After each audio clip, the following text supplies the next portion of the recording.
سنن ابن ماجہ میں حدیث ہے، فضائل بلال کے اندر سنن ابن ماجہ میں حضرت بلال کا شمار ان خوش نصیب 7 افراد میں ہوتا ہے جنہوں نے سب سے پہلے اپنے اسلام کو ظاہر فرمایا ہے۔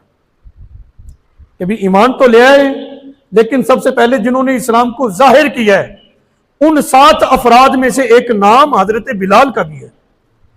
حضرت عبداللہ بن مسعود رضی اللہ تعالیٰ عنہ یہ صحابی رسول ہیں، صحابہ اکرام میں افتاء کے منصب پر فائز تھے۔ یہ وہ صحابی ہیں جو مفتی صاحب تھے۔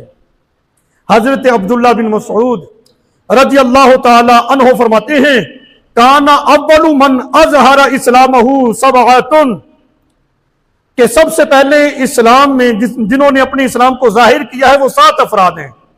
رسول اللہ صلی اللہ علیہ وسلم و ابو بکر و عمار و امہ سمیۃ و صہیب و بلال و مقداد۔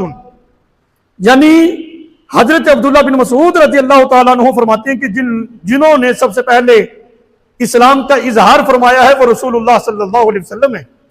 دوسرے نمبر پر حضرت ابو بکر صدیق رضی اللہ تعالی عنہ ہیں جنہوں نے سب سے پہلے اپنی اسلام کو ظاہر فرما دیا تھا، اور حضرت عمار ہیں رضی اللہ تعالیٰ عنہ، اور حضرت عمار کی والدہ سمیہ رضی اللہ عنہا انہوں نے اپنے اسلام کو ظاہر کیا، اور حضرت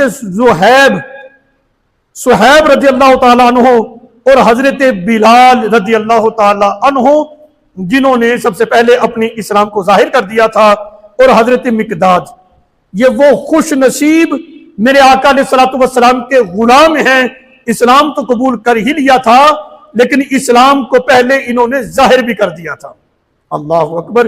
تو حضرت بلال رضی اللہ تعالی عنہ کو یہ بھی ایک نمایاں مقام حاصل ہے کہ آپ نے اسلام قبول کرنے کے بعد جلدی ہی اپنے اسلام کا اظہار بھی فرما دیا تھا۔